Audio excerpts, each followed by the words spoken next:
বেংকৰ পৰা যদি আপুনি লোনত গাড়ী বা বাইক এখন কিনিছে তাৰ মানে আপুনি লোনটো মাৰিবই লাগিব কিন্তু ৰিজাৰ্ভ বেংক অফ ইণ্ডিয়াই ডাইৰেক্টলি কৈছে যে যদি ৰিকভাৰী এজেন্টছবোৰে আপোনাৰ লগত বেয়া ব্যৱহাৰ কৰে বা আপোনাক কিবা ভাবুকি দিয়ে ৰিজাৰ্ভ বেংক অফ ইণ্ডিয়া আৰু এটা কথা কৈছে ধৰক আপোনাক যদি ৰিকভাৰী এজেন্টছবোৰে পইচা খোজাৰ কাৰণে ফোন কৰে তাৰো এটা সময় দিয়া হৈছে নমস্কাৰ ধৰক আপুনি বেংক বা ফাইনেন্স কোম্পানীৰ পৰা এটা লোন ললে লোনত আপুনি গাড়ী বা বাইক এখন কিনিলে তাৰ পাছত কিবা এটা সমস্যাত পৰি আপুনি আপোনাৰ বাইক বা গাড়ীখনৰ ইএমআই টো মাৰিব নোৱাৰিলে বেংকৰ পৰা যদি আপুনি লোনত গাড়ী বা বাইক এখন কিনিছে তাৰ মানে আপুনি লোনটো মাৰিবই লাগিব কিন্তু যদি বেংকৰ মানুহে আপোনাৰ লগত বেয়া ব্যৱহাৰ কৰে আপোনাক কিবা ভাবুকি দিয়ে আপুনি সময়ত লোনটো মাৰিব নোৱাৰাৰ কাৰণে তেতিয়া আপুনি ডাইৰেক্ট থানাত গৈ পেলে সেই ৰিকভাৰী এজেন্টবোৰৰ ওপৰত আপুনি কেছ দিব পাৰে এনেকুৱা ঘটনাবোৰ চাই পালে ৰিজাৰ্ভ বেংক অফ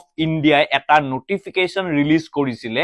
12 আগষ্ট 2022 য'ত ডাইৰেক্টলি লিখা হৈছিলে যে কাস্টমাৰৰ লগত যে ৰিকভাৰী এজেন্টবোৰে বেয়া ব্যৱহাৰ কৰে বা কিবা ভাবুকি দিয়ে এইবোৰ একদম ৰিজাৰ্ভ বেংক অফ ইণ্ডিয়াই ডাইৰেক্টলি মানা কৰিছিলে ডাইৰেক্ট লিখিতভাৱে আছে তাতে ৰিটেন আছে যে কোনো ৰিকভাৰী এজেন্টে কাস্টমাৰৰ লগত বেয়া ব্যৱহাৰ কৰিব নোৱাৰে ৰিজাৰ্ভ বেংক অফ ইণ্ডিয়াৰ নোটিফিকেশনটোত একদম ক্লিয়াৰলি লিখা আছে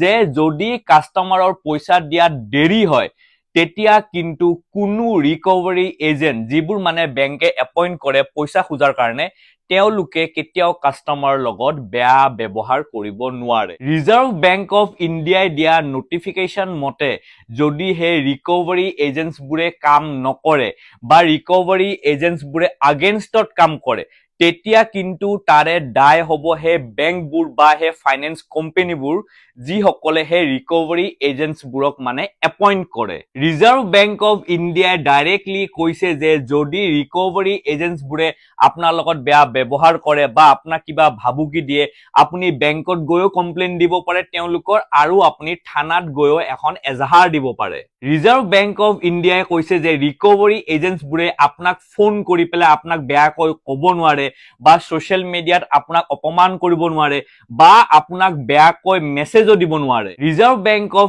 ইণ্ডিয়া আৰু এটা কথা কৈছে ধৰক আপোনাক যদি ৰিকভাৰী এজেন্টছবোৰে পইচা খোজাৰ কাৰণে ফোন কৰে তাৰো এটা সময় দিয়া হৈছে আৰু সেই সময়টো হল ৰাতিপুৱা 8টা বজাৰ পৰা ধৰক আপোনাৰ ৰাতি 7টা বজাৰ ভিতৰত আৰু সেই সময়ৰ ভিতৰতে তেওঁলোকে আপোনাক ফোন কৰিব পাৰে এতিয়া এইটো ভিডিও বহুতৰ কাৰণে দৰকাৰী হ'ব পাৰে একদম শেয়াৰ কৰি দিব কিন্তু এইটো ভিডিও বনোৱা হেতু কাৰণ নহয় যে আপোনালোকে ইএমআই দিব নালাগে বেংকৰ পৰা যদি আপোনালোকে লোন লৈছে আপুনি ইএমআই দিবই লাগিব এইটো ভিডিও বহুতৰ কাৰণে দৰকাৰী হ'ব পাৰে একদম শেয়াৰ কৰি দিব জয় অসম